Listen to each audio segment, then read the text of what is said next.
पदम प्रमलधारी देव मूलराज हैं। ग्रंथ का नाम नियम सार है। नियम से करने योग्य कार्य अपनी आत्मा में सम्यक दर्शन, सम्यक ज्ञान, सम्यक चारित्र रूपी निर्मल पर्याय, पवित्र पर्याय, मोक्ष मार्ग रूपी पर्याय प्रकट करना। क्योंकि अनादिकाल से हमारे आपके आत्मा में पर को अपना जानने वाली, पर को अपना मानने वाली, पर के साथ संबंध रखने वाली ऐसी मोह राग द्वेष रूपी अपवित्र रूप पर्याय प्रकट है, जो स्वयं दुख स्वरूप है और अनंत दुख का कारण है। ऐसी मोह राग द्वेष रूपी मलिन पर्याय का अपनी आत्मा में से उसका अभाव करना और सम्यक दर्शन ज्ञान चारित्र रूपी निर्मल पर्याय, पवित्र पर्याय, मोक्ष मार्ग रूपी पर्याय प्रकट करना। क्योंकि वह स्वयं सुख स्वरूप है और अनंत सुख का कारण है। ऐसे कार्य की प्राप्ति माँ जनवाणी माता के माध्यम से अपने आत्मा के स्वरूप को पहचानना। अपनी जो आत्म वस्तु है वह परद्रव पर भावों से भिन्न है और अपने ज्ञानादि अनंत गुणों सहित तीनों काल विद्वान वस्तु है। ऐसे ज्ञायक प्रभु परमात्मा का माँ जनवाणी माता के द्वारा परिचय करके तत्पश्चात शरीर रागादि ये सब कर्मकृत वस्तुएं हैं। इनका हमारे आत्मा के साथ में किसी प्रकार का कोई संबंध नहीं है। ऐसे उन्हें पर जानते हुए अंदर जो अखंड ज्ञान ज्योति स्वरूप है उसमें ही अपनापन स्थापित करना, उसी को निज रूप से जानना और उसी में ही अपनी पर्याय को मग्न करना, इसी को अरिहंत परमात्मा धर्म कहते हैं। उसकी चर्चा आचार्य भगवंतों ने, ज्ञानियों ने, मुनिराजों ने एक एक गाथा, एक एक कलश और टीका के माध्यम से हमें अपने आत्मा के स्वरूप को बताया है। देखिएगा यहाँ पर नियम सार जी ग्रंथ का चौथा अधिकार चल रहा है, जिसका नाम है व्यवहार चारित्र अधिकार। उसकी 62वें नंबर की गाथा मुनिराजों के 28 मूल गुणों की चर्चा इस अधिकार के अंतर्गत आई है, जिसमें अपन ने जो है पंच महाव्रत की चर्चा पढ़ ली है। अभी यहाँ पर पंच समिति की चर्चा चल रही है, उसमें भाषा समिति की चर्चा यहाँ पर है। 62वें नंबर की गाथा में अपन उसका पाठ करते हुए मुनिराजों की जो टीका है उसको भी समझते हुए आगे चल रहे हैं। पाठ कर लेते हैं।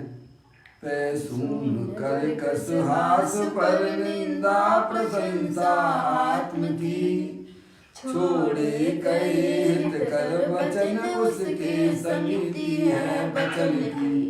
देखो भाषा समिति मुनिराज की कैसी होती है, तो कहते हैं कि मुनिराज के पैसून यानी चुगली वाले वचन उनकी पर्याय में नहीं होते हैं। समझ गए आप? कहते हैं पैसून कर्कश हास परनिंदा प्रशंसा आत्म की है, इस प्रकार के उनकी पर्याय में अशुभ विकल्प नहीं होते हैं। और जहाँ अशुभ विकल्पों का अभाव होने पर उनके वचन भी इस प्रकार के नहीं होते हैं। चुगली भरे वचन, कर्कश है, समझ गए नहीं आप? जो कानों को चुभते हों, हैं, समझ गए? और हास्य प्रिय वचन भी वह नहीं बोलते हैं। पर निंदा, दूसरों की निंदा भी नहीं करते हैं। और आत्म प्रशंसा अपनी प्रशंसा करना, समझ गए नहीं आप? ये सब जो है अशुभ विकल्प हैं, पाप बंध के कारण हैं। इसीलिए मुनराज को जब अशुभ राग ही नहीं है पर्याय में, तो इस प्रकार के वचनों का भी उनके जीवन में देखा जाता नहीं है। वे तो जो है कहते हैं स्व पर हित रूप वचन बोलता है। क्या मुनराज जो है ना कैसे वचन बोलते हैं? जो स्वयं और दूसरे को हितकारी हों। समझ में आया भैया? है स्व पर हित रूप वचन बोलते हैं, उसे भाषा समिति कहते हैं। जो अपने आत्मा के लिए भी कल्याणकारी हों और दूसरों के लिए भी कल्याण में निमित्त हों, ऐसे आत्महित वाली चर्चाएं वह करते हैं। दिन रात आत्मा का चिंतन संभाषण में वही कथन है, उसी वास्तव में व्यवहार समिति कहते हैं। और व्यवहार समिति उन्हीं को होती है जिनको निश्चय समिति होती है। समझ में आया? जब तक वह आत्मा अपने आप को आत्मा नहीं जानता है, आत्मा रूप उसकी परिणति प्रकट नहीं हुई है, तो भले ही वह 28 मूल गुणों का पालन भी करता हो, तो उसे आगम में जिनवाणी में व्यवहार समिति नाम संज्ञा नहीं दिया गया है। समझे? उसी तो बाल व्रत और बाल तप कहा गया है। समझ में आया? तो जो है निश्चय समिति पूर्वक ही भाषा समिति होती है। ये बात यहाँ पर सिद्ध हो जाती है। क्योंकि अभी मुनराज को पूर्ण अर्यंत दशा, पूर्ण वीतराग दशा, पूर्ण निर्मल दशा अभी प्रकट नहीं हुई है। अभी उनकी पर्याय में किंचित राग विद्वान है। समझ गए नहीं आप? इसीलिए सारी जो है इस प्रकार की क्रियाएं उनकी पर्याय में भी देखी जाती हैं। समझ में आया भैया? वैसे आत्मा तो बोलता नहीं है, आत्मा चेतनेश्वर पदार्थ है, ज्ञान दर्शन आदि अनंत गुणों का भंडार है। समझ गए नहीं आप भैया? भाषा तो ये बरगना का काम है। किसका है? आत्मा तो मात्र जानने देखने वाला है। देखिएगा, अब देखें आप, इसी के ऊपर पूज्य गुरुदेव श्री यहाँ पर प्रवचन रतन चिंतामणि के माध्यम से हमें यह बात यहाँ समझाते हैं। अब आप देखिएगा पेज नंबर 109 पे आ जाइए। आपके पास अगर तीसरा भाग हो तो आप उसे देख सकते हैं, नहीं तो सुने ध्यान से। आहा उत्पाद व्यय ध्रुव युक्तम सत और सद्रव लक्षणम, ऐसा तत्वार्थ सूत्र अध्याय 5 सूत्र नंबर 30 और 29 में। समझ में आया भैया? उमा स्वामी महाराज का उन्होंने लिखा है। समझ में नहीं आई? उसमें यह बात लिखी गई है कि सद्रव लक्षणम 29वां नंबर का सूत्र है। द्रव्य किसे कहना है? सद्रव लक्षणम, सत्स्वरूप। समझ गए आप? वस्तु तीनों काल सत्स्वरूप है। वस्तु ना हो ऐसी बात नहीं है। और वह सत्स्वरूप वस्तु कैसी होती है? ये कहते उत्पाद व्यय ध्रुव युक्तम सत है। उस वस्तु में वस्तु पने से रहती हुई उस वस्तु में निरंतर परिणमन चला करता है। पर्याय के बिना द्रव्य नहीं होता है और द्रव्य पर्याय के बिना नहीं होता है। ये तो सभी को मान्य ना। तत्वार सूची ग्रंथ है ना, उमा स्वामी महाराज को, चाहे वह दिगंबर समाज हो अथवा श्वेतांबर समाज हो, अथवा सोनगढ़ वाले हों या फिर जो है देवगढ़ वाले हों, जो भी हो। समझ में आया भैया? ये सभी के लिए मान्य है। उसमें उमा ये बात वहाँ लिखी है, उत्पाद व्यय ध्रुव युक्तम सत। जो सत स्वरूप वस्तु होती है वह उत्पाद व्यय ध्रुव वाली होती है। उत्पाद यानी वस्तु में नवीन पर्याय का उत्पन्न होना, वह उत्पाद कहलाता है। व्यय पूर्व पर्याय का उसमें से अभाव होने ना है, वह व्यय कह रहा। और ध्रुव रूप से रहे। देखो अपनी पर्याय में देखिएगा, अपने आप को अंदर पढ़ने का प्रयत्न हमारा हो है तो आपको वह वस्तु अवश्य मिल ही जाती है। ना मिले तो कोई बात ही नहीं है ना। देखो अपनी पर्याय में है, हाँ भैया थोड़ा ही बर्तन अर्तन बंद कर दीजिए, अभी से क्या काम चालू हो गए हैं। तो मेरे को यहाँ से वॉल्यूम बंद करता हूँ तो कई लोगों को नुकसान हो जाता है। प्लीज़ कोई काम ना करें, जिनवाणी का रसा स्वादन करें। जिनको भी हमारी आवाज़ जा रही है, नहीं तो मुझे अनावश्यक रूप से बंद करना पड़ेगा वॉल्यूम। हाँ देख लो बेटे, नहीं तो काट ही दो उनको। क्या ठीक है, क्या कर रहे भैया, क्या तुम पहचान पाओ उसमें? क्या बात चल रही थी भाई? देखो बात ये चल रही है, हमें वस्तु को अंतरोन्मुखी उपयोग के द्वारा समझने का प्रयत्न करना चाहिए और ये हमारा अधिकार है। समझ में आया? उत्पाद व ध्रुव युक्तम सत।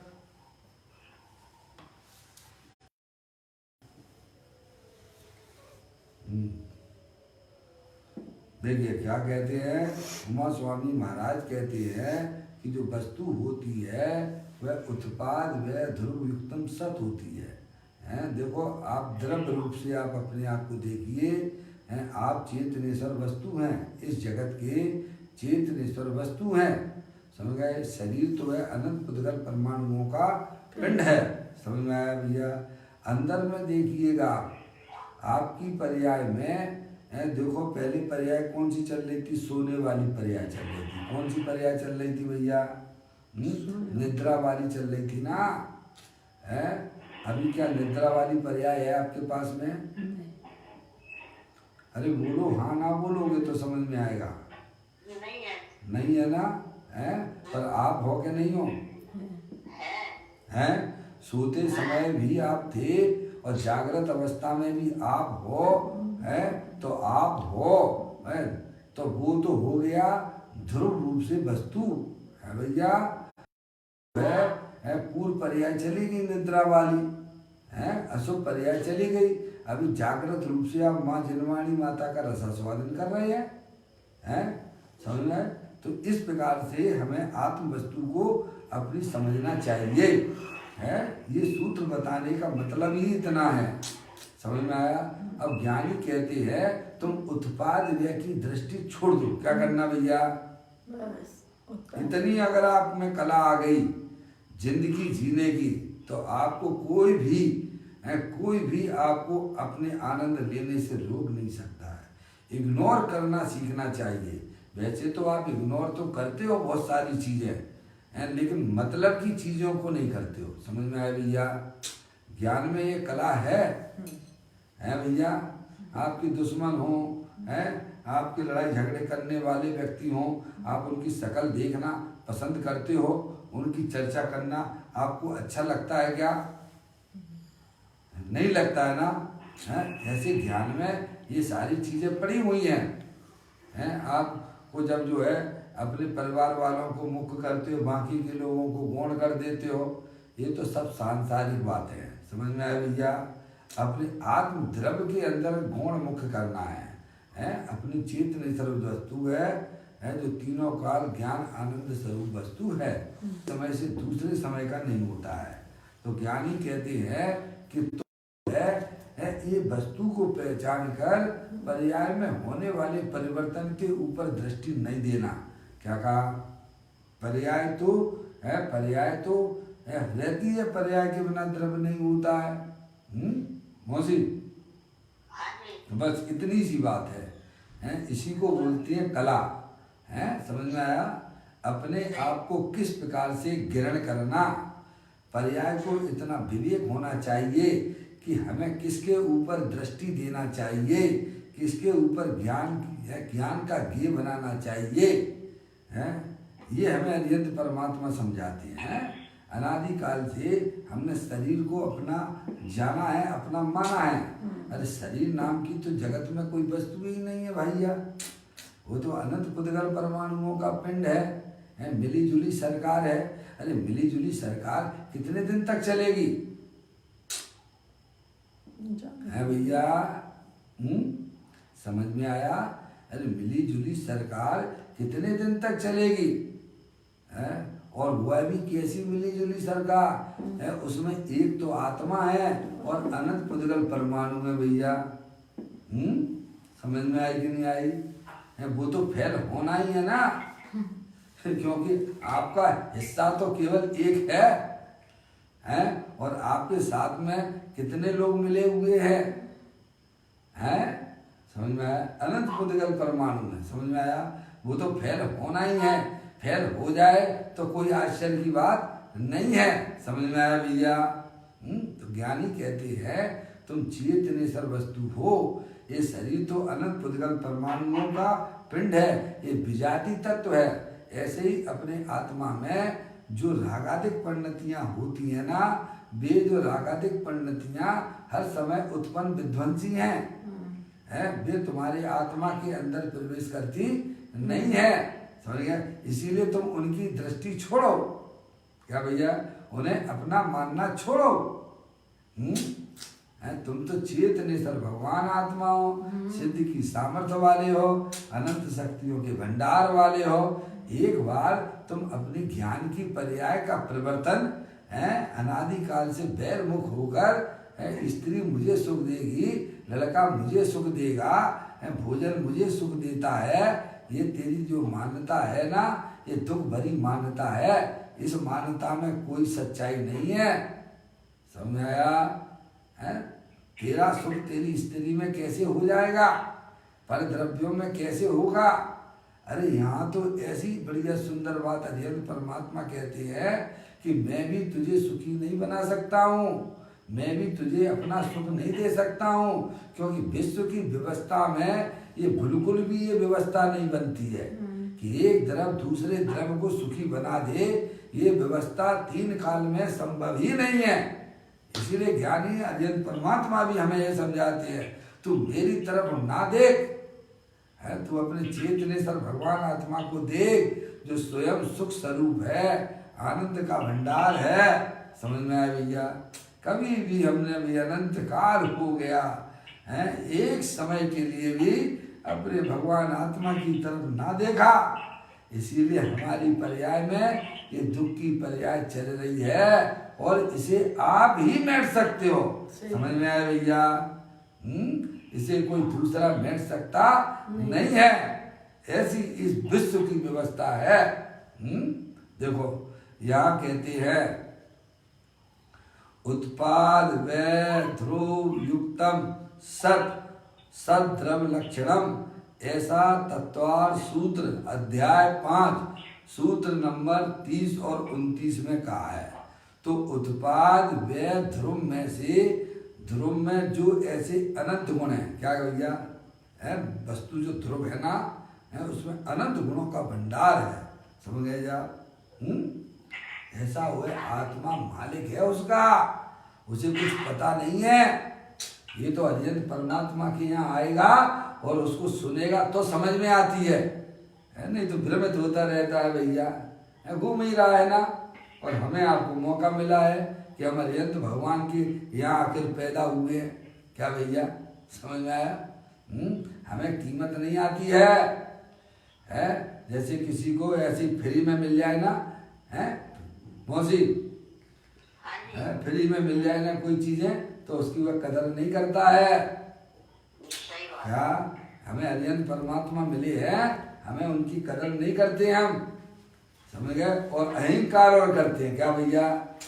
हम जैन कुल में जन्मे हैं, अभिमान करेंगे, है भैया? अरे जैन कुल में जन्मने से तेरा इतना कल्याण नहीं होगा, ऐसा अहंकार मत कर। जैन कुल में जन्मा है तो तूने कोई पुण्य किया था तो आया है जैन कुल में, लेकिन अब तू अपने आत्मा को पहचान। क्या भैया? ये कार्य तुझे करना चाहिए था, है ये समझ में आई भैया? कहते हैं तो उत्पाद में ध्रुव में से, ध्रुव में जो अनंत ऐसे अनंत गुण बढ़े हैं। कैसे? जीवत्व शक्ति, चित्त शक्ति, दृष्टि शक्ति, ज्ञान शक्ति, सुख शक्ति, प्रबुद्ध शक्ति, विबुद्ध शक्ति, सर्वदर्शक शक्ति, सर्वगत शक्ति है भी। ऐसी अनंत अनंत गुण है मेरे आत्मा में भरे हुए, लबालब भरे हुए है, जैसे मिश्री में मिठास भरी रहती है ना, ऐसे अपने भगवान आत्मा में ज्ञान और आनंद भरा हुआ है भैया। कभी हमने अंतरोन्मुखी उपयोग के द्वारा उसका सेवन नहीं किया है प्रभु, है। कहते हैं ध्रुव में से ध्रुव में जो ऐसे अनंत गुण हैं उन्हें उत्पाद और बेरूप पर्याय स्वीकार करते हैं। कौन स्वीकार करता है? स्वीकार करने वाली मैं ध्रुव हूँ, अनंत शक्तियों के भंडार वाला हूँ। वह स्वीकार करने वाला द्रव है कि गुण है कि पर्याय है? क्या कहा भैया? पप्पू भैया, अजय भैया, अशोक भैया, डॉक्टर साहब, मेरे आत्मा में अनंत गुण है ऐसा स्वीकार करने वाला द्रव्य है कि गुण है कि पर्याय है? पर्याय है। बहुत सुंदर बात है भैया, समझ में आया, बहुत अच्छा बोला आपने। है स्वीकार करने वाली पर्याय है और द्रव्य तो अनंत राजा बना बैठा हुआ है। समझ में आ गई नहीं? अब त्रिलोकीनाथ है, समझ में? ऐसी वस्तु है और वह पर्याय उसे स्वीकार करती है, उसे ही वास्तव में सम्यक दर्शन सम्यक ज्ञान कहते हैं। क्या भैया? परद्रव्यन से भिन्न आप में रुचि सम्यक भला है, आप रूप को जान पनोसो सम्यक ज्ञान कला है, आप रूप में लीन रहे थे सम्यक चारित सोइए। समझेंगे आप? जो अंतरोन्मुखी है, जिनवाणी से पढ़ के स्वीकार करने की बात नहीं है भाई। जिनवाणी से पहले अपने स्वरूप को पहचानना और फिर ऐसा अनुभवन करना, हो मैं तो ज्ञानानंद रूपी पदार्थ हूँ। ये रागादिक परिणतियाँ तो क्षणभंगुर तत्व हैं, इनमें मेरा किसी भी प्रकार का कोई अंश मिलता नहीं है। ये सब परलक्षी भाव है। शरीर तो जड़ है, मुर्दा है, इसे कुछ भी पता नहीं है। मैं तो अखंड ज्ञान ज्योति स्वरूप भगवान आत्मा हूँ। तो स्वीकार करने वाली पर्याय है। किसे स्वीकार करती है? अपने चेतन सर भगवान आत्मा जो ध्रुव रूप से है, जो निगोद में सोई मुझ में सोई मोक्ष मजाल, अंतर भेद कछु नहीं है, भेद के नहीं संसार है भैया। इतना सा काम करना है भैया, इतना सा काम अगर आपने अपने आत्मा में कर लिया तो ये समझना चाहिए कि वर्तमान में अपना आत्मा तो आनंदमय पर्याय में हो ही जाएगा और अल्प काल में भैया उसमें केवल ज्ञान और मोक्ष की पर्याय भी आ जाती हैं भैया। आदिनाथ भगवान की पूजन में आता ना, प्रभु नंदनु में आपका, अल्प काल में आपके तिष्ठूंगा शन। इतना विश्वास होता है ज्ञानी को, क्योंकि उसकी जो पर्याय का मुख था अब बहिर्मुख छोड़ता हुआ अंतरोन्मुखी रसा स्वादन करता है भैया। आप उसका रसा स्वादन ना करो, ऐसा नहीं है कि स्वाद ना आवे, मिश्री मीठी है और आप मीठी का सेवन करो और मुंह मीठा ना हो, ऐसा नहीं होता है भैया। ऐसे ही अपनी वर्तमान ज्ञान की पर्याय जब अंतरोन्मुखी हो जाती है तो उसमें जो द्रव्य के अंदर अनंत शक्तियां थी उनका पर्याय में अभिव्यक्ति हो जाती है भैया। इसी को अरिहंत परमात्मा धर्म कहते हैं। क्या भैया? धर्म स्वाधीनता का नाम है, धर्म पराधीनता का नाम नहीं है। धर्म अगर पराधीन है, देखो पराधीन सब लोग सुख नहीं भैया, कहते हो कि नहीं कहते हो? आप लोग सभी कहते हैं भैया, है भैया। स्वाधीनता ही वास्तव में सुखकारी है। समझ अपने आपको सब आती हो, सब कला आती हो तो आपको किसी के सामने गिड़गिड़ाना पड़ेगा क्या? नहीं गिड़गिड़ाना पड़ेगा बेटा। ऐसे ही भैया अपनी ज्ञान में इतनी जागृति रखो, अपने आत्म स्वरूप के प्रति है ये मौका मिला है। अजय भैया है, कल आप कह रहे थे ना ये पछताना पड़ेगा लोगों को, ये इतना सुंदर मौका मिला है भैया। अब ये समय आने वाला नहीं है। अरे कोरोना वायरस तो चले जाएगा कुछ दिनों के बाद, पर ये मौका आपको जो मिला है सब तरफ से निवृत्त का, ये मौका आपको फिर जिंदगी में नहीं मिलेगा। क्या समझ में आए भैया? बहुत सुंदर मौका आया है।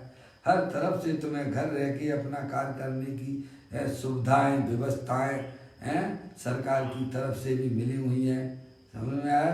और घर वालों की तरफ से भी तुम्हें सुविधाएं हैं। कोई कह नहीं सकता है आप बाहर जा रहे होगे है तो आपकी जो है पत्नी है वो कहेगी यहाँ बैठो घर पे, क्या कहते हैं भैया है अजय भैया?